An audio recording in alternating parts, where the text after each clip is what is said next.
Bonjour à toutes et à tous et bienvenue sur Radio J. Ravi de vous retrouver pour une heure d'émission ensemble avec mon invité, entrepreneur visionnaire, investisseur stratège, explorateur du futur. David Bramy, cofondateur de Point de Vente, le leader de l'immobilier commercial parisien, vient nous voir pour nous parler d'une ouverture récente à Lyon.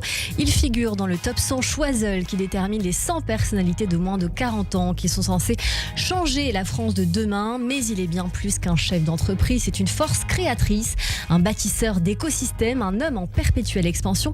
Et ce n'est pas moi qui le dis, c'est ChatGPT. Nous allons en parler dans un instant. Comment l'intelligence artificielle régit nos vies aujourd'hui et à l'avenir également, quel impact pour les entreprises et peut-être pour le monde. On en parle avec un passionné de la question, l'occasion de découvrir notre invité sur Radio J. 15h-16h, Cyrielle Sarah-Cohen. Radio J. Bonjour David Bramy.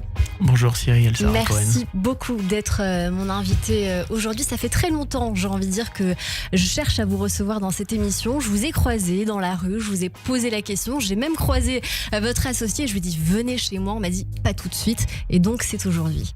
Ouais, merci. Il faut un temps à tout. Merci pour ce rendez-vous ensemble. On va découvrir votre actualité, mais d'abord, l'envie de savoir qui vous êtes au-delà de ce que vous faites, même si parfois c'est indissociable. Pour ce faire, je vous demanderai 3 mots pour vous décrire. Vous diriez lesquels ? Passionné. Si je suis passionné, je deviens passionnant. Et disruption. On va voir si ça colle avec votre personnalité donnée tout au long de cette émission. Et on démarre par le début, toujours le début. David Bramy, vous êtes né un 18 août 1984, je crois savoir. Vous avez grandi dans une cité de Saint-Ouen avec votre maman Liliane et votre père, vendeur sur les marchés de Sarcelles. Quel genre d'enfance vous diriez que vous avez eu et dans quel cadre vous avez grandi ? Une enfance plutôt joyeuse, des parents, on va dire, avec des vraies valeurs. Ils m'ont eu assez tard, puisque mes parents m'ont eu à 40 ans. Et j'ai grandi, quand je dis avec des valeurs de respect de l'argent, des valeurs du respect des gens et des choses. Par exemple, mon père ne parlait pas à son frère pendant 20 ans, mais pourtant, quand mon père croisait son frère, il fallait que j'aille lui dire bonjour. J'ai jamais compris le concept. Mais j'ai été élevé comme ça. Donc, le respect, l'éducation avant ce que tu penses. Voilà. Je vais passer une petite chanson.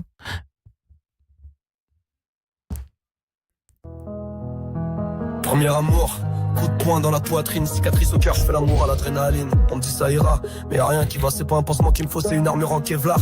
Mon père est monté, mais moi je suis resté au sol, à parler au plafond comme si l'écho c'était l'école. J'ai la tête en labyrinthe, j'ai les clés mais pas la porte. Chaque souvenir est une plaie, chaque photo me déporte. Je pas mentir, j'ai le cœur qui grippe, les mains moites dès que son nom frôle mes lèvres comme un script. On croit que le temps répare, mais le temps fait que passer. Je me demande encore si parler de lui c'est l'aimer ou l'effacer. Il est parti trop tôt, il est parti, ouais. Mais il m'a laissé sa force dans les tripes, je suis bâti, il est parti trop tôt, il est parti. Je m'y attendais pas. David Bramy, je ne voulais pas créer trop d'émotions chez vous, mais quand je regarde votre construction personnelle, j'étais un petit peu obligée de parler de peut-être cette blessure. Est-ce que vous voulez nous dire comment vous vous êtes construit ? Ouais, je m'attendais pas. Et en fait, personne ne sait que je m'attendais pas. T'es relou. Je m'y attendais pas, désolé. J'ai écrit cette chanson, je l'ai utilisée avec l'intelligence artificielle et en fait je pensais pas qu'une chanson que j'avais créée de toutes pièces avec l'intelligence artificielle pouvait me donner des émotions. Et je l'écoute très souvent et mes copains ils vont être morts de rire quand ils vont voir l'émission parce qu'à chaque fois que je l'écoute, j'arrive au café ou j'arrive au dîner et je pleure comme une madeleine. Ils sont morts de rire, ils me disent t'as écouté la chanson? Et je dis ouais, j'ai écouté la chanson. Non, comme tout enfant, tu veux rendre fier ton père, tu veux rendre fier ta mère, enfin ça dépend des gens. Et moi j'ai perdu mon père assez tôt et le problème c'est qu'après t'as un modèle, t'essaies de trouver un modèle et tu cherches après par la suite à te recoller des modèles en fait. Tu recherches des... On pourra revenir après sur ce sujet. Ça ne dérange pas. Merci. Quel genre de petit garçon vous étiez, David Bramy, et quelles étaient vos passions tout petit ? J'ai toujours considéré que j'étais un peu trop jeune dans ce corps. Donc j'ai passé beaucoup d'années à souffrir. Maintenant je suis mature et je suis adulte, donc je suis heureux, je peux faire ce que je veux. Mais pendant de longues années, j'étais assez frustré d'être dans un corps d'enfant. Parce que je comprenais très très vite les choses, je comprenais les gens, je comprenais même les gens de 30 ans, 40 ans. D'ailleurs, j'avais très peu d'amis de mon âge. Et je me suis retrouvé pendant des années à stagner dans un monde qui n'était pas le mien. Ça me saoulait, ouais, ça me saoulait. Mais j'allais très très vite. Puisque à l'âge de 12 ans, les ordinateurs sont arrivés, et la première chose que j'ai fait, c'est le démonter et le remonter. Voilà, j'ai toujours cherché à comprendre ce qui se passait derrière le décor. D'ailleurs, moi, je vois le décor derrière. Vous avez de bons souvenirs à Jean Lépin? Ouais, c'est la plus belle. Enfin, pour moi, après, tous ceux qui sont allés là-bas, j'ai vu un jour Kev Adams, il avait fait un truc avec sa mère là-bas. Tous ceux qui ont connu Jean Lépin dans leur enfance ne peuvent pas. Enfin, il y a quelque chose de très spécial dans cette ville. C'est une ville qui était tout petite. Donc, les parents laissaient leurs enfants très libres. Et en fait, on avait une sensation de liberté très, très jeune. Donc, à partir de 10 ans, on pouvait rester dehors, en fait, tard. Et ce qui est très drôle, aujourd'hui, j'ai la possibilité d'emmener mes enfants dans des endroits assez luxueux. J'ai emmené mes enfants au Martinez il y a 1 mois et demi. Donc, on est à Cannes. Et ma fille de 8 ans m'a dit une phrase, elle m'a regardé, elle m'a dit « Papa, je préfère retourner dans le studio de mamie à Jean Lépin. » Donc, comme quoi, dans les petites choses et dans les petits endroits et dans la simplicité, en fait, on peut trouver des belles choses. On va aller encore plus loin parce que la simplicité, vous, David Bramy, vous la connaissez bien. Vous allez faire toute votre éducation scolaire dans une zone d'éducation prioritaire. Vous dites souvent que vous venez d'en bas. Est-ce que la ZEP vous a donné une force de rage, une rage de vaincre, je dirais même, de vous en sortir? Ouais, je savais que j'allais m'en sortir dans la vie. Je le dis avec toute humilité, mais je savais que j'allais m'en sortir dans la vie. Parce que je savais que quand tu projettes un rêve avec une force assez importante, il n'y a pas de raison qu'il ne se réalise pas. 99% des gens qui ne réalisent pas leur rêve, c'est parce qu'ils y croient même pas. En fait, ils disent qu'ils veulent ce rêve, mais ils le veulent pas avec les tripes. Tu sais, moi j'ai un rêve, on en parlera sûrement, que je vais mettre en place. Je suis en train, très souvent, de le matérialiser dans ma tête. Je l'imagine. Et le jour où il aura un vrai visage parfait, je le lancerai. Donc en fait, c'est ce qui se passe dans ma vie. J'ai toujours réalisé des choses et je me suis fixé des objectifs et je me laisse pas le choix en fait. Et tu sais, quand tu viens d'en bas, parce que tu parlais de la ZEP, tu parlais de banlieue, quand tu vas d'en bas, t'as pas le choix. Tu dois remonter en fait. Tu dois te battre. Il y a pas le choix. Vous avez croisé vos copains de l'époque? Ouais. Bien sûr, j'ai toujours mes copains d'ailleurs de l'époque. D'autres que j'ai perdus, comme la vie avance, c'est comme ça. J'ai même recroisé, c'est très drôle, hein. J'ai recroisé un type qui m'emmerdait un peu à l'école quand j'étais jeune, tu vois. C'était pas facile. C'était pas facile pour deux choses, parce que c'était pas facile d'être juif dans une banlieue. Même si c'était pas les problèmes qu'il y a aujourd'hui, il y avait quand même un peu d'antisémitisme et ça me faisait rire parce que j'étais un peu timbré quand j'étais petit. J'étais un peu un bagarreur. En fait, dès qu'un mec, pardon les termes, dès qu'un type m'emmerdait, je lui foutais un coup de poing à la gueule. Et je savais que j'allais me faire éclater derrière. Ça veut dire que je savais que je n'avais pas du tout la capacité de me battre avec ce type-là. Mais c'était plus fort que moi. Il fallait que je n'acceptais pas le. Et ce qui est drôle, c'est que on s'est recroisé avec ce type-là en voiture. Et il a suivi mon parcours. Et on s'est parlé et il a fait quelque chose que je trouve incroyable. Tu vois, lui était très admiratif de moi et pourtant moi j'étais encore plus admiratif de lui. Il a pris un sac à dos, il allait faire le tour du monde. En fait, en revenant, il a appris tellement plus de choses que moi et il m'a dit une phrase, je sais pas s'il écoutera, mais il a dit une phrase qui était incroyable. Il m'a dit, tu vois, en faisant le tour du monde, je me suis rendu compte d'une chose. C'est que qu'importe où, c'est que en fonction de la longitude et la latitude dans laquelle tu nais sur Terre, ta vie change. Tout change en fonction de la latitude et la longitude où tu nais sur Terre. Et il a fait beaucoup de tours en Afrique. Et c'est un pays que j'aimerais bien aller voir, l'Afrique noire, parce que franchement, il y a des pays quand même. Je critique pas la France, mais il y a des pays où moi je suis allé au Brésil, je suis jamais allé en Afrique noire, mais il y a des pays où en fait tu leur mets une musique. Et les gens, ils dansent. Les gens, ils sont heureux. Avec rien. Ils n'ont pas d'argent, ils n'ont rien. Ils n'ont rien. Et ils sont hyper heureux. Et je trouve que dans les pays développés comme les nôtres, on est quand même beaucoup plus stressé, alors qu'on a beaucoup plus de choses. Tu vois, c'est drôle. On va y venir, on va expliquer dans un instant beaucoup de choses sur votre parcours, David Bramy, mais j'ai envie de rebondir sur ce que vous venez de nous dire parce qu'on a la sensation que aujourd'hui vous avez tout, mais que vous cherchez encore l'essentiel. En fait, tu sais, il y a 4 ans, je suis arrivé au bout du truc. Grosso modo, quand t'es petit, tes parents, ils te disent quoi ? Ils te disent, fais des études, je les ai fait, j'ai un master de finance. Ils te disent, sois quelqu'un d'honnête. Bon, j'ai plutôt une image correcte. Monte une société où travaille chez quelqu'un et gagne de l'argent. Je l'ai fait. Construis une famille. Je l'ai fait. Et en fait, grosso modo, je suis arrivé à l'âge de 35-36. Et un jour, je me suis levé, je me suis dit, mais ils sont foutus de ma gueule, en fait. En fait, tout le monde se fout de notre gueule. C'est pas possible. J'ai fait tout ce qu'on m'a demandé. J'ai fait tout ce qu'on m'a demandé. J'ai fait mes devoirs. Voilà, je l'ai fait. Je suis pas rempli. Ouais. C'est pas normal. Ouais. Donc de l'argent, ok, t'en as. Ok, t'as tout. Et pourtant, tu te remplis pas. C'est pas normal. Il y a un problème dans le. En fait, pour moi, on nous ment. Mais c'est pas mes parents qui m'ont menti. C'est les parents de leurs parents. C'est les parents des parents des parents. Je pense sincèrement qu'on nous a menti. C'est-à-dire que. Et c'est pas à mes parents que je vise, ni moi-même en tant que père. Je dis juste qu'aujourd'hui, je ne pense pas que ce modèle-là soit le modèle qui fonctionne. Parce que, grosso modo, t'as 1% de riches en France. Ça veut dire que t'as 99% de gens qui pensent que les 1% sont bien. Et les 1% sont pas bien. Donc il y a bien un problème dans le modèle. C'est-à-dire que t'as 99% de gens qui sont frustrés parce qu'ils sont pas comme les 1%, mais les 1% sont pas si heureux que ça. Donc il y a un problème dans l'équation. C'est quoi être heureux pour vous, David ? Non, mais il te faut une demi-heure.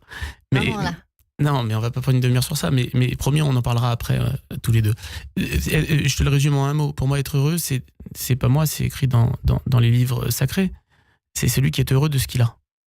Donc si ce que tu as, t'es heureux, t'as aucune raison de te plaindre. On considère que ce que Dieu t'a donné, c'est que c'est bien pour toi.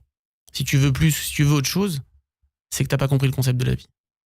David Bramy, on va retourner à votre carrière, j'ai envie de dire, ce qui vous a amené à être celui que vous êtes aujourd'hui. Très jeune, vous allez faire des petits boulots, vous allez devenir placier dans les marchés forains et vous allez faire des études, vous formez pendant 6 ans. À 19 ans, vous arrivez à l'ISG, vous obtenez un master en finance et services de gestion financière. Vous faites une licence de commerce à l'université de Fudan à Shanghai en Chine, en même temps qu'un diplôme de marketing international à Mitaka à Tokyo, un bachelor de commerce en finance internationale à l'université St. John's de Collegeville en Pennsylvanie, j'ai pas fini, et vous obtenez un master 2 de finance de marché et finance de marché, un joli palmarès de diplômes qui vous apprend comment devenir riche, mais pour autant qui ne suffit pas à faire en sorte de devenir. Vous allez monter une boîte dans le web pendant 2 ans avant de la revendre, et puis depuis près de 15 ans, depuis précisément décembre 2010, vous avez lancé le groupe Point de Vente avec votre associé Jonathan Citruc.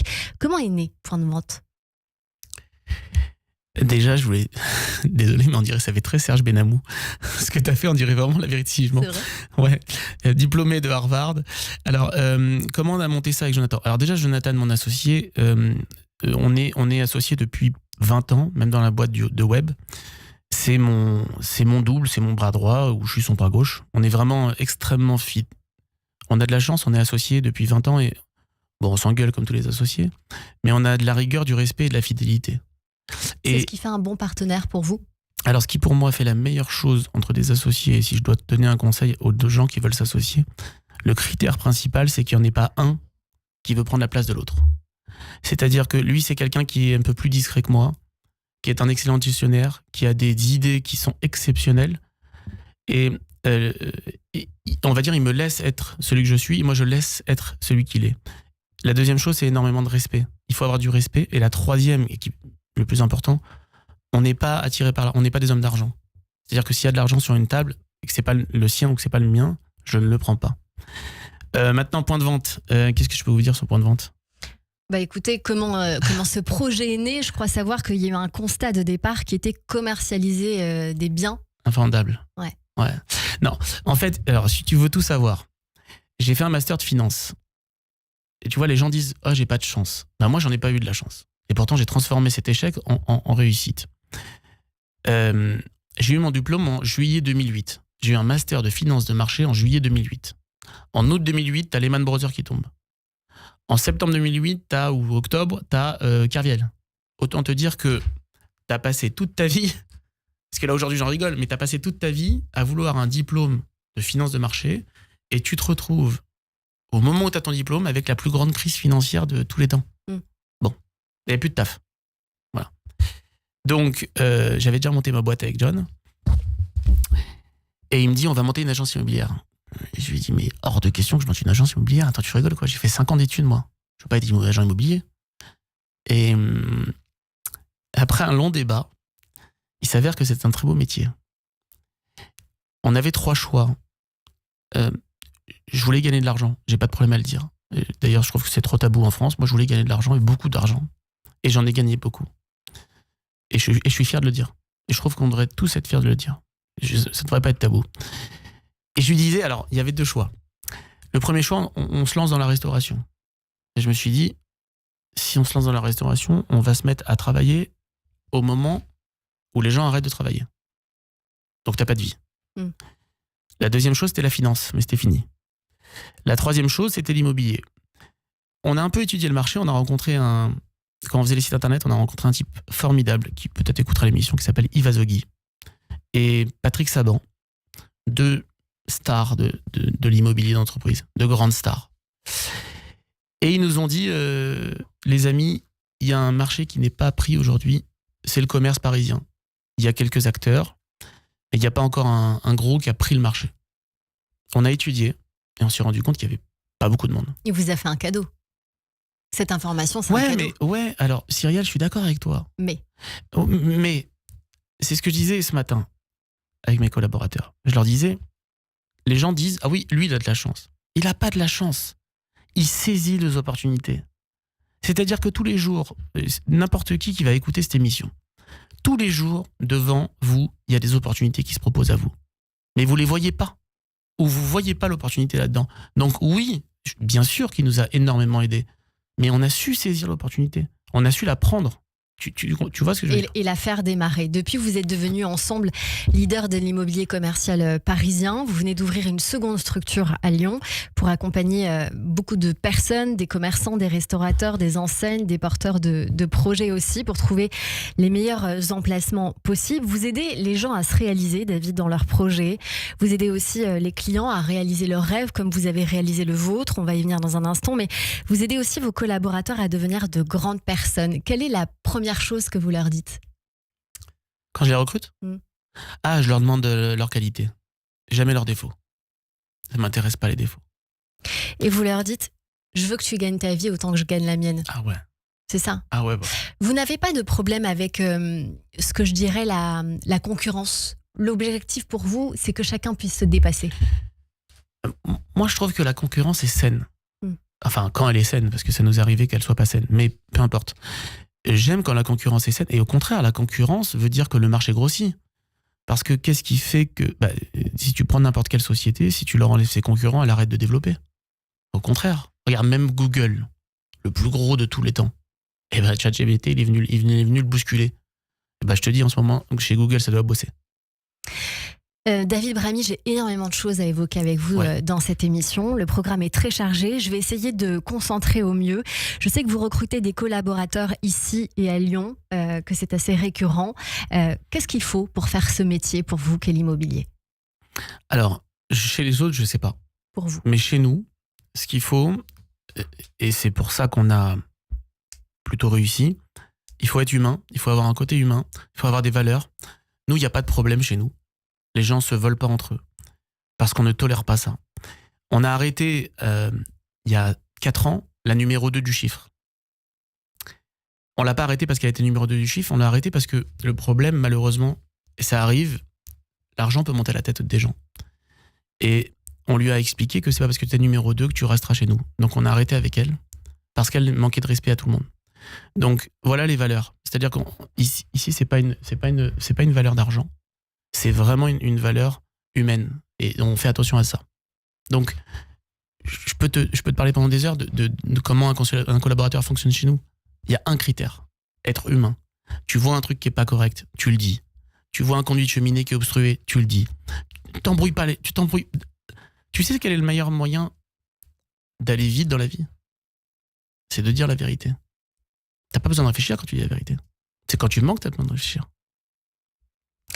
David Bramy, on sent que vous, en tout cas, quand vous nous parlez, vous ne mentez pas, vous parlez avec le cœur et j'ai envie de dire que c'est ce qui vous définit quand on regarde les avis Google de vos clients et pas que. Vous avez beaucoup de clients. Le dernier dont vous êtes très fier, je crois, c'est Milly, le nouveau restaurant du youtubeur Michou. On va pas parler de tous ces projets magnifiques que vous avez mis en place, de ce que vous avez quantifié, ce qu'on pourrait quantifier comme le nombre de placements à l'année que vous faites sur Paris et certainement très bientôt à Lyon. Je sais que le meilleur conseil que vous pouvez offrir et donner aux investisseurs, c'est acheter de façon générale. Mais la chose que vous dites le plus, c'est acheter un local commercial vaut mieux qu'une surface habitable. Et ça, c'est un très bon conseil pour nos auditeurs. Ah oui, bah écoute, tu sais, je suis allé sur BFM Business il y a 3 semaines parce qu'il y a quelque chose qui me gênait depuis quelques temps et je commence à prendre de plus en plus la parole sur ce sujet.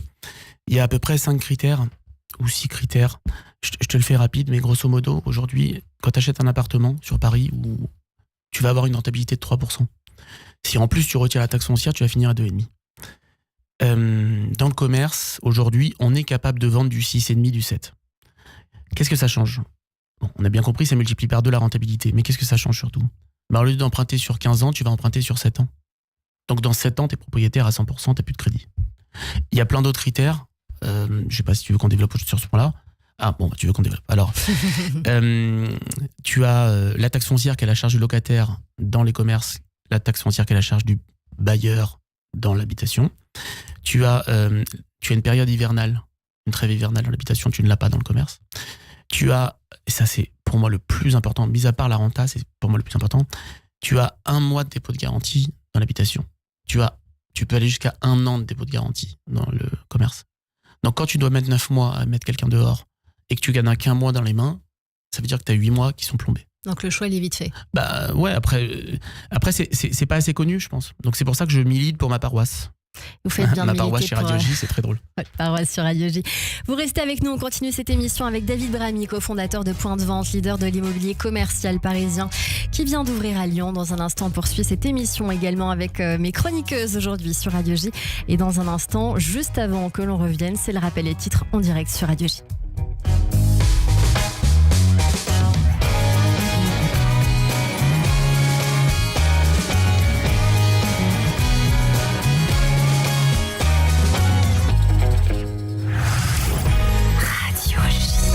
Cyrielle Sarah Cohen. Le Club Imo Radio J, Marc Ezrati.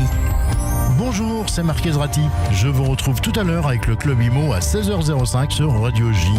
Des invités exceptionnels, des analyses éclairées, un tour du monde de l'actualité. C'est cet après-midi, 16h05 et c'est uniquement sur Radio J. Radio J. Radio J. Vous écoutez Radio J à Paris sur 94.8 en DAB+, et sur notre appli Radio J. Radio J. Radio J. Cyrielle Sarah Cohen.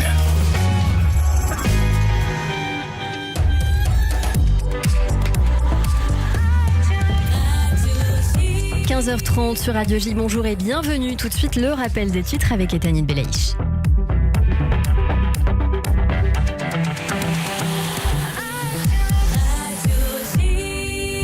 Rebonjour Etanit.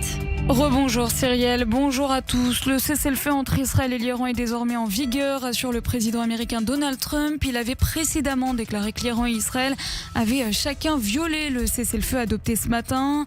Des explosions sont néanmoins signalées au nord de l'Iran. Alors que Doha a convoqué l'ambassadeur iranien, Téhéran justifie ses frappes contre la base américaine d'Al-Udeid au Qatar. Elles ont été exécutées hier soir. La République islamique se dit attachée à sa politique de bon voisinage à l'égard du Qatar et des autres pays voisins. Un commandant des forces paramilitaires iraniennes lié aux gardiens de la révolution a été éliminé hier dans une frappe israélienne.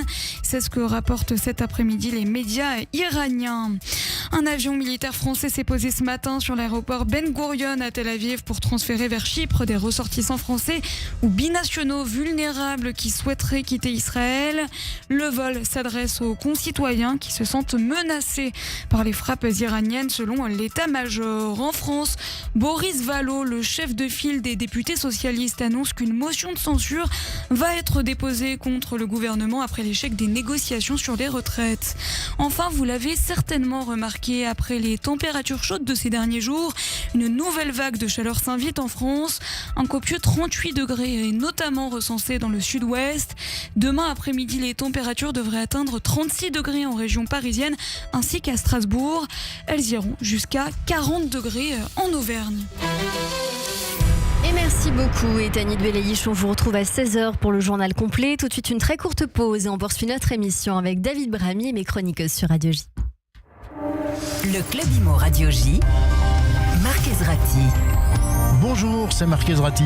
Je vous retrouve tout à l'heure avec le Club Imo à 16h05 sur Radio J. Des invités exceptionnels, des analyses éclairées, un tour du monde de l'actualité. C'est cet après-midi, 16h05 et c'est uniquement sur Radio J. Radio J.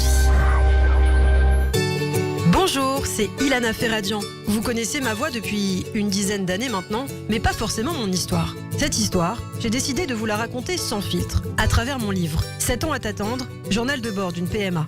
Je m'y livre sans tabou sur mon infertilité, à travers les nombreux suives que j'ai dû endurer pour avoir ma fille, parce que c'est un sujet qui touche énormément de femmes et de couples dans la communauté. J'espère vous donner de la force et de l'espoir. 7 ans à t'attendre, journal de bord d'une PMA, aux éditions David Reynarc.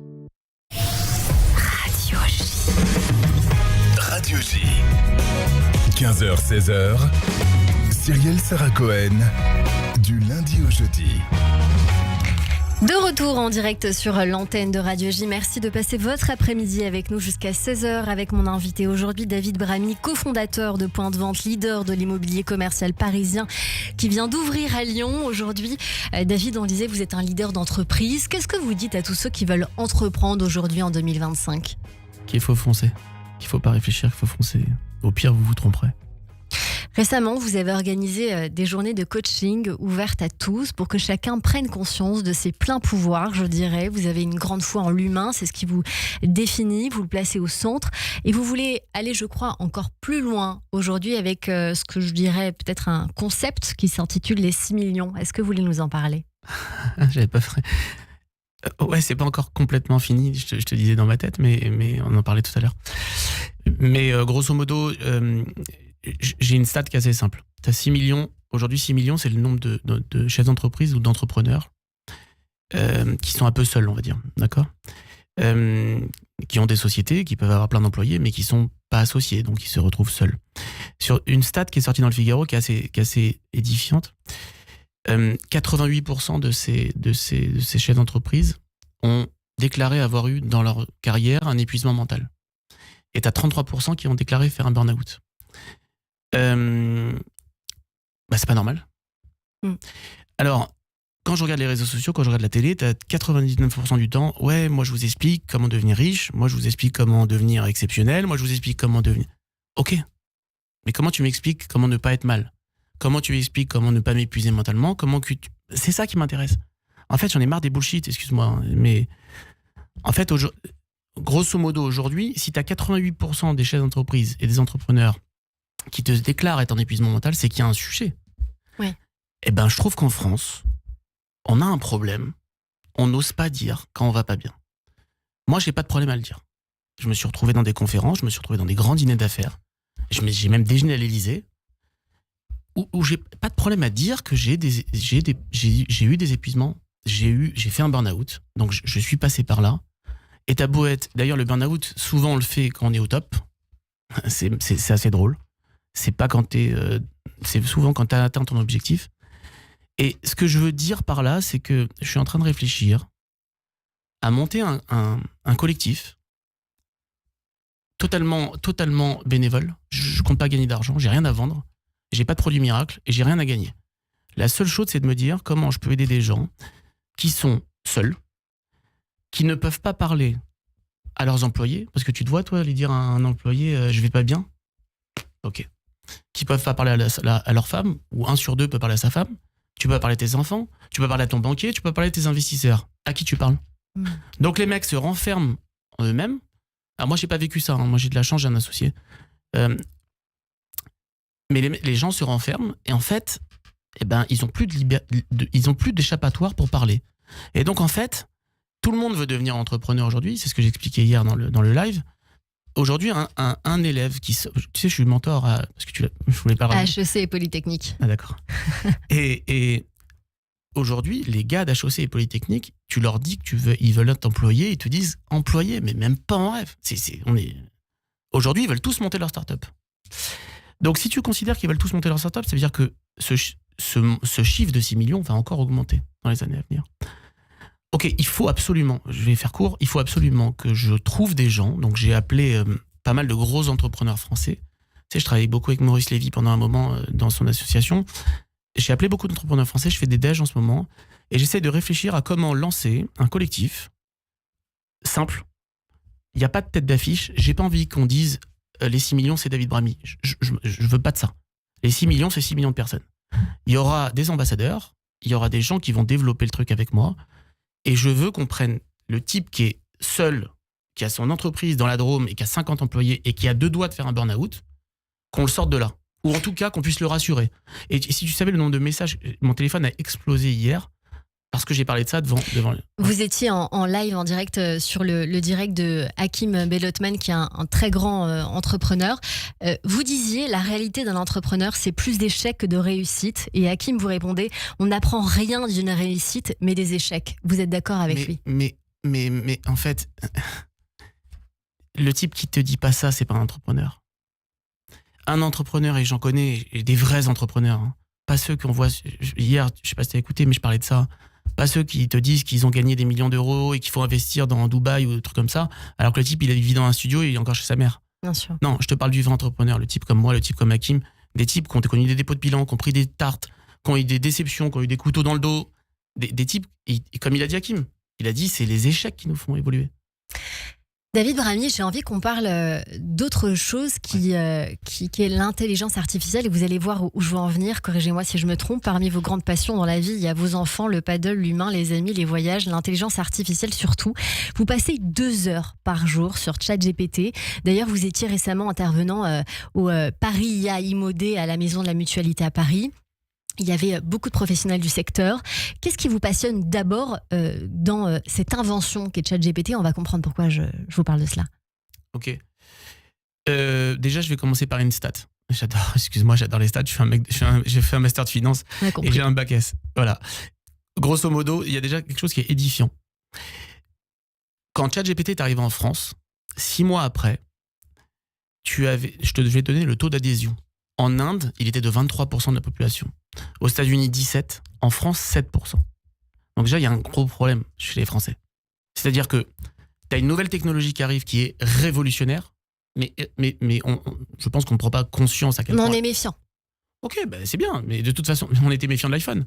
Et aujourd'hui, on a tous un iPhone dans nos mains. Et on a conscience qu'on est écouté et ça change rien à nos vies. On était méfiant de Netflix, ok, mais de toute façon, la disruption, elle va venir. Que tu l'acceptes ou que tu l'acceptes pas, elle viendra. Donc, il y a un moment, vaut mieux, ou sinon, tu vas dans une montagne au Tibet, ou tu vas dans une petite campagne et tu t'enlèves des réseaux sociaux, d'Internet, et tu te mets dans une petite vie normale, tu as le droit. Mais si tu veux vivre dans ce monde-là, il va falloir s'adapter à ce monde-là. L'intelligence artificielle, pour vous, c'est un moyen pour l'humain ou c'est une solution de remplacement? L'intelligence artificielle, aujourd'hui, c'est tout simplement un plus à l'humain. Oui, et pour autant, vous pensez que d'ici 5 ans, votre métier n'existera plus à cause de l'intelligence artificielle? Pourquoi? Et parce que, en fait, aujourd'hui, l'intelligence artificielle est un meilleur tiers de confiance que moi. Elle ne se trompera plus. Elle conseillera mieux que moi. Et elle va permettre de...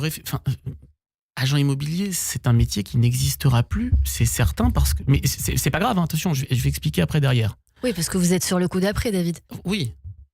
Mais en fait, quand je vous dis c'est pas grave, c'est-à-dire qu'en fait, aujourd'hui, qu'est-ce que fait un agent immobilier? Mais après, on pourrait parler de tous les métiers. Hein. Je peux tous vous les décrire. C'est ce que j'ai envie de dire, ça pourrait être le cas pour tous les secteurs. Il va chercher une information de quelqu'un qui veut vendre, il la met sur un site internet, il va chercher, il reçoit un appel de quelqu'un qui a vu une annonce et il lui fait visiter et il prend une offre. Waouh! Alors qu'aujourd'hui, on peut déjà visiter en virtuel, etc. Donc... Mais non, mais c'est pas ça aujourd'hui. Tu vas avoir mais aujourd'hui, l'intelligence artificielle le fait déjà. Aujourd'hui, si tu veux, tu tapes sur ChatGPT, bonjour, je cherche un commerce, est-ce que tu peux m'aider ? Et il va te l'aider. Alors, l'agent immobilier, on va dire, aujourd'hui encore une valeur ajoutée pour une chose, c'est le conseil. L'humain. Mais dans 5 ans, ce conseil sera remplacé, tu verras. C'est quoi le step suivant de votre carrière, David Bramy ? À aider les gens. Parce qu'on parlait que je m'étais pas rempli, c'est aider les gens. Tu vois, j'ai fait un petit truc en petit comité qui était pas sur les réseaux. J'ai fait une journée, j'ai invité 100 personnes que je connaissais pas. J'ai écrit sur une newsletter. J'ai invité 100 personnes parce que moi j'étais détecté de TDAH et j'ai invité 100 personnes qui avaient un trouble neuroatypique. Et j'ai fait une journée où j'ai reçu 100 personnes. Je leur ai fait le buffet, je leur ai fait venir des conférenciers de très grande qualité. Et j'ai passé une journée avec ces gens-là. Enfin, ces gens-là, dont je fais partie d'ailleurs. Et à la fin de la journée, donc vraiment, on a passé un bon moment. On a appris beaucoup de choses. À la fin de la journée, c'était une des rares fois de ma vie où je me suis rempli. Je regardais des gens et j'ai vraiment apporté quelque chose aux gens. C'est-à-dire que, en fait, quand tu comment te dire ça ? Quand tu fais du business, malheureusement, très souvent, c'est froid. Malheureusement, le monde des affaires, c'est pas un monde de bisounours. Alors, on peut le dire comme on veut, mais j'ai écrit un livre qui n'est pas encore sorti. Et dans le livre, un des chapitres s'appelle « Entreprendre ». Et entreprendre, si tu sépares les 2 syllabes, c'est « entre » et « prend ». Et j'explique à quel point un entrepreneur ou un chef d'entreprise peut aussi parfois être froid et dur et prendre. Et donner. Oui. Enfin, moi, je donne beaucoup, mais j'ai vu beaucoup de choses qui sont dures parfois. Mais tu es obligé de t'adapter. David Bramy, on est obligé de passer à la suite. On pourrait parler des heures avec vous. Tout de suite, j'imagine que vous aimez le spectacle, le théâtre peut-être ? Oui. On vous emmène au théâtre. Au théâtre. Bonjour Hélène Kuttner. Bonjour Cyrielle, alors le théâtre, la musique, la danse. Donc on va parler de danse et de musique, j'espère que vous aimez ça. Voilà, on n'en est pas encore dans le spectacle au niveau de l'intelligence artificielle, mais il y a des corps et je vais vous raconter. Alors cher David Bramy, votre histoire et votre réussite, vous les avez construites par vous-même, vous l'avez dit. Et pour la construire, vous avez eu besoin des autres, des liens que vous avez tissés et de l'adaptation dont vous faites preuve chaque jour dans un monde qui nous demande de se réinventer constamment. Vous aimez les défis et votre audace managériale n'a peur de rien. Ofesh Shechter, c'est un chorégraphe israélien qui vit à Londres et qui vient de créer, pour les danseurs de l'Opéra de Paris, un ballet éblouissant. Lui aussi est un artiste qui se réinvente à chaque création et dessine des spectacles uniques qui ne ressemblent à aucun autre, avec la complicité dynamique des danseurs. Et il fait à chaque fois ça le comble. Red Carpet, en français tapis rouge, est un concentré de l'art prodigieux de ce passionné de musique qu'il pratique et qui signe aujourd'hui une chorégraphie électrique dans un univers trouble constitué de glamour et de paillettes. Imaginez sur un plateau qui ressemble à un cabaret géant, 13 danseurs, 6 filles, 7 garçons, évoluent fiévreusement accompagnés par un groupe de musiciens en smoking. Un violoncelle, une contrebasse, des instruments à vent et une batterie déploient des harmonies orientales, des pulsations métalliques de hard rock, de techno, des orages telluriques ou une langueur indolente d'un rythme R&B. Et la musique est aussi signée par le chorégraphe, et c'est bien un spectacle total auquel nous assistons médusés parce que les danseurs se lancent à corps perdu dans des costumes dessinés et signés par Chanel, dans la plus organique des rave parties comme saisis dans une transe violente et festive. Ofesh ne travaille que dans une exigence totale avec ses danseurs qui sont habités de pulsions et d'émotions. Je le cite. « À l'Opéra de Paris, confie-t-il, les danseurs sont des passionnés. On en parlait. Je suis fascinée par leur éthique de travail. Ils sont à mes côtés pendant de longues journées en maintenant leur énergie et leur concentration à un très haut niveau d'intensité avec des capacités gestuelles incroyables. » Alors forcément, on a envie de savoir de quoi parle ce spectacle. Que raconte-t-il, Hélène ? Cyrielle, je dirais à chacun de l'interpréter et Ofesh ne veut aucune interprétation, libre à vous. Je dirais que vous avez sur scène des danseurs qui se déhanchent, qui déstructurent leur corps qui déploient leurs bras et leurs mains comme des papillons de nuit devant le rideau rouge flambant de l'Opéra de Paris. Puis ils se dissolvent comme des mollusques en adoptant des postures de breakdance, rampant à terre, tandis que la musique décompose ses rythmes saccadés, ses harmonies techno-orientales. Alors on pense à la débauche au strass des cabarets de Berlin dans les années 20. Mais quand les silhouettes des danseurs en dentelle noire et en robe rouge lamée s'évanouissent au sol, ces fantômes de danseurs magnifiques m'ont fait penser à l'attaque tristement célèbre du 7 octobre 2023, quand la rave dansante est devenue danse de mort. À un moment donné, le spectaculaire lustre en cristal de l'Opéra de Paris, qui est reproduit à l'identique, descend sur la scène. Et c'est comme une grappe de vie et de bonheur, une oasis que les danseurs entourent et les couples se forment avec des êtres qui s'agrègent. Et puis l'énergie reprend le dessus, plus vibrante, plus bouillonnante. Les corps se cabrent comme des chevaux en rut. Il y a beaucoup d'animalité. Filles et garçons unis dans une même pulsion de vie, le cœur et le corps battant au rythme d'une musique insensée. Il n'y aura pas de répit dans ce spectacle, on ne se repose pas. Ça va à 100 à l'heure, ça nous tient en haleine durant 1 heure et 5 minutes, je dis ça aux matheux, d'attention totale, je vous le garantis. Les lumières de Tom Visor dessinent des fuseaux obliques, des clairs-obscurs qui sculptent l'espace. Les danseurs de l'opéra se surpassent, sont éblouissants de virtuosité, d'engagement, comme s'ils jouaient leur vie dans ce ballet qui traverse la vie, la mort, l'amitié, l'amour, la brutalité et le luxe. C'est tout simplement magnifique. Et ça nous a donné très envie. Red Carpet à l'Opéra de Paris, c'est en ce moment et ce jusqu'au 14 juillet. Merci beaucoup Hélène Kuttner. Avec plaisir. C'était la dernière ? C'était la dernière. Oui, c'était la dernière de l'année, mais on se voit jeudi évidemment pour l'émission pour le Best Best of. Allez, tout de suite, c'est la suite de cette émission avec le billet du jour de Sarah Elbaz. Le billet du jour. Bonjour Sarah. Bonjour Cyrielle, bonjour David Brami. Je suis vraiment contente de vous rencontrer, déjà parce que l'IMO, c'est un peu le sujet de ma vie en ce moment. Alors certes, moi c'est pas pour de l'immobilier commercial, mais c'est vraiment au cœur de mes préoccupations. Oui, parce que actuellement je cherche un appart dont le loyer n'est pas équivalent au PIB du Guatemala, avec vue sur autre chose que la N3 et le feu rouge cassé du pont de Bondy. Sacrée ambition, je sais. Et aussi parce que je trouve que votre succès est digne d'un happy end sur Netflix. Sauf que dans votre version, personne ne tombe amoureux par hasard dans un café à Brooklyn. Non, dans la vôtre, on tombe sur une cellule commerciale de 82 mètres carrés et on la rentabilise à 12% net.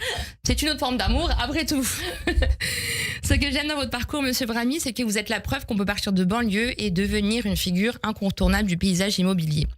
Sans forcément avoir de carnet d'adresses ou de parents qui pistonnent, juste avec une vision, une intuition, une envie de réussir à toute épreuve, une passion pour le film Wall Street apparemment et un super pote. Vous êtes parti d'une école en zone ZEP à mentor à HEC. Dit comme ça, on dirait une fable de La Fontaine écrite par Elon Musk. Du coup, vous êtes un modèle pour la génération actuelle. Oui, je parle de cette génération qui pense que Acte Authentique, c'est une story sans filtre. Mais ne vous en faites pas, selon ma petite cousine, t'inquiète pas Angère, gros, ça va aller, c'est Jules qui l'a dit. Voilà, toutes ces années d'études de lettres et d'art pour citer Jules sur Radio J en direct. Voilà, la fierté familiale, c'est moi, y a pas à dire. Bonjour maman. David, ce que j'admire chez vous, c'est que vous avez mis de l'intelligence artificielle dans un métier qui, à la base, fonctionnait surtout à la tchatch et au flair de tonton Mimoun qui, t'inquiète, avait un plan. Vous avez regardé un trottoir et vu un modèle prédictif. Vous avez regardé une vitrine vide et vu un business scalable. Vous avez regardé un local de 28 mètres carrés et vu potentiellement un bubble tea vegan à fort potentiel. Aujourd'hui, grâce à vous, même les cellules commerciales ont un profil Tinder. 28 mètres carrés, bien exposé, visible tout de suite. Swipe à droite si tu veux ouvrir ton barbershop. Ça serait drôle. Franchement. Et malgré la data, les algorithmes, les cartes thermiques, vous êtes resté humain. Mieux, coach de vie officieux ou officiel en soi. Il y en a qui vont chez un psy, et il y en a qui viennent chez vous et repartent avec un bail commercial et un nouveau mindset. C'est beau, hein? Parce que vous avez la parole fluide d'un conférencier et la punchline d'un mec qui aurait fait du stand-up avant de racheter la salle. Ouais. Ouais, tout à fait. C'est exactement ce que je me suis dit hier quand j'étais sur un plateau stand-up. Je me suis dit, lui, c'est pas David Brami. Voilà. Vous êtes capable de faire une story LinkedIn avec une simple photo de vitrine vide et d'en sortir une leçon de vie sur la résilience, l'audace et la puissance du réseau. Vous transformez un local en projet, une idée en stratégie et un échec en rebond stratégique à forte valeur ajoutée. Quand vous parlez, on a envie d'ouvrir une boîte ou au moins d'ouvrir un tableau Excel. Moi, pour préparer cette chronique, j'ai regardé pas mal de vos vidéos et je vous jure, ça m'a tellement motivée. J'étais à ça d'ouvrir un petit bouclard dans le 12e, un concept un peu flou mais très tendance, mais bon, vous connaissez ligaments croisés, tout ça, voilà. Et c'est ça qui vous rend unique. Vous inspirez les gens comme moi ou tant d'autres sans jamais les écraser. Vous parlez d'ambition mais sans faire la morale. Vous donnez envie d'oser sans culpabiliser ceux qui galèrent. C'est pas donné à tout le monde. En fait, votre vrai IA à vous, c'est pas intelligence artificielle, c'est inspirateur d'audace. Wow. Au final, Monsieur Bramy, après tout ce que j'ai pu apprendre sur vous, eh bien, je pense que vous êtes le premier patron d'agence IMO augmenté, c'est-à-dire un homme qui scale les emplacements avec la data, mais qui voit les gens avec le cœur. Merci beaucoup. En tout cas, merci David Bramy. Merci de nous rappeler qu'on peut partir de loin sans jamais perdre de vue l'essentiel. Merci de nous prouver que dans la vie, ce n'est pas ce qu'on voit qui compte, mais ce qu'on ose imaginer derrière. Parce que même une vitrine vide peut devenir une aventure, surtout quand on la regarde avec vos yeux. Wow. Merci beaucoup. Merci beaucoup, Sarah Elbaz, en direct sur Radio J. Tout de suite, c'est Avec l'introspection. L'introspection. David Bramy, Oscar Wilde l'a dit, parfois nous pouvons passer des années sans vivre du tout et tout à coup notre vie entière est concentrée dans un seul instant. Essayons de faire cela maintenant avec quelques phrases pour recueillir un sentiment, une anecdote ou tout au mieux une émotion. La première, le changement doit être considéré comme un choix et non comme une nécessité. Je sais que je dois pas dire je suis d'accord. La vie me l'a appris. La vie m'a appris à mes dépens. Vous avez une anecdote, celle du fumeur. Là, j'ai pas. Quand le fumeur n'a pas le choix, il s'arrête. Ah oui, exact. D'ailleurs, en plus, c'est assez drôle parce que j'ai arrêté de fumer quand mon fils a eu 1 an et demi, parce qu'il a pris une cigarette dans la bouche. Et je me suis dit, je peux pas lui dire d'arrêter de fumer en fumant. Donc je me suis forcé, ça a été très dur, je fumais un paquet par jour. Hein. Et j'ai fait tout, j'ai même appelé Tabac Info Service. Et j'avais je rigole pas, j'avais tous les 2 jours la dame d'un Tabac Info Service. Vous allez bien, Monsieur Bramy? Alors, alors j'ai pas fumé, mais je suis nerveux, j'ai envie de taper tout le monde. Mais voilà, donc j'ai arrêté de fumer.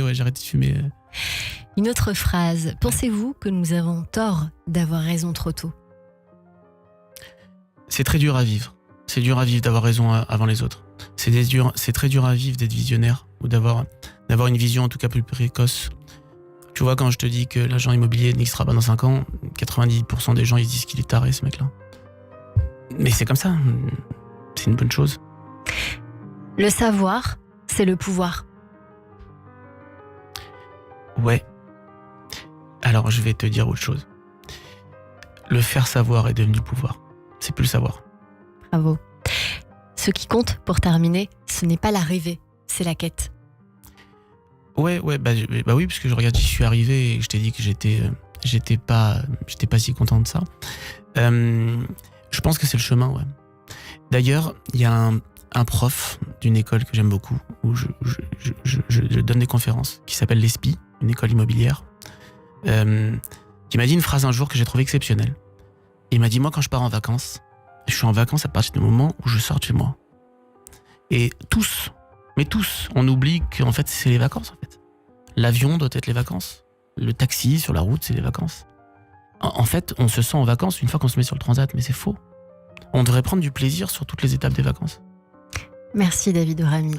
Tout de suite, c'est votre portrait sur Radio J. Ah ouais. Le portrait psychologique. Radio J. Radio J. Bonjour chère Véronique Zana, c'est à vous. Bonjour Cyrielle, bonjour David. Et allez, on y retourne, on parle de vous. Eh bien, ça a commencé de manière, je trouve, déjà dans l'émotion, mais avec une espèce de maîtrise. Et puis ce décalage entre de la maturité, beaucoup de précocité, et ce corps d'enfant. Et là, vous dites vivement que ça puisse se rejoindre. D'ailleurs, est-ce que ça ne viendrait pas faire le terreau après d'une inversion, d'une disruption ? Oh pardon, je le dirai un peu plus tard. Donc cette enfance joyeuse, et puis finalement acquérir le respect et être en conformité avec ce qu'on attend de vous.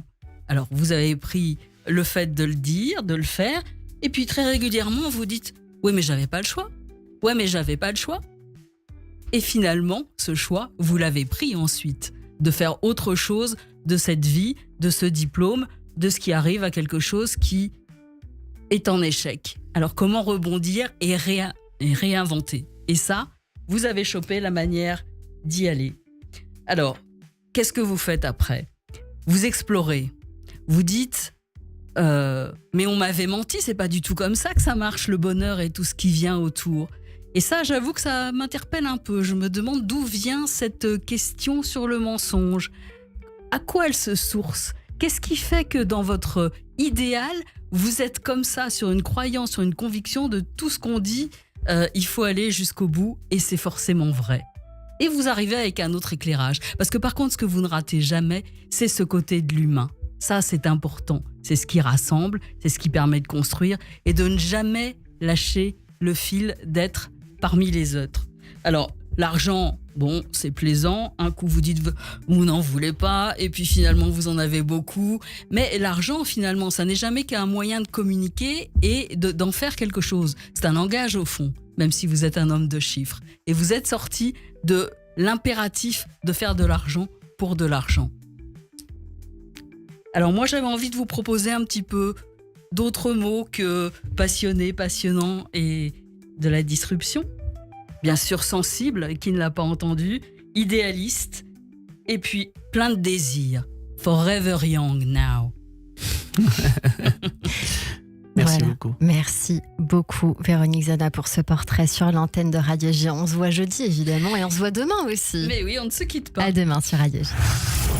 Radio J. Cyrielle Sarah Cohen. Véronique Zana, notre psychanalyste, quand même, il faut le dire, sur l'antenne de Radio J. Merci beaucoup. Merci à vous, David Bramy, cofondateur de Point de Vente, leader de l'immobilier commercial parisien, qui vient d'ouvrir à Lyon. D'ailleurs, petite information pour nos auditeurs qui souhaiteraient vous rejoindre. Vous pouvez postuler sur le mail suivant, johan@pointdevente.fr. J'ai promis que je ferai le travail, donc c'est fait. Merci pour cet échange. Évidemment, un mot de la fin qui vous revient. Vous dites ce que vous voulez. Déjà merci pour tout ce que tu as fait, parce que c'est un vrai travail journalistique, ça fait vraiment du bien. Deuxièmement, merci parce que j'ai un vrai syndrome de l'imposteur et j'ai l'impression de l'être un peu moins. Je parle à la psychanalyste. Et dernière chose, parce que c'est mon truc de gosse, ma mère écoutait Radio J depuis que je suis tout petit, donc au moins là pour une fois, là son fils qui est à la radio.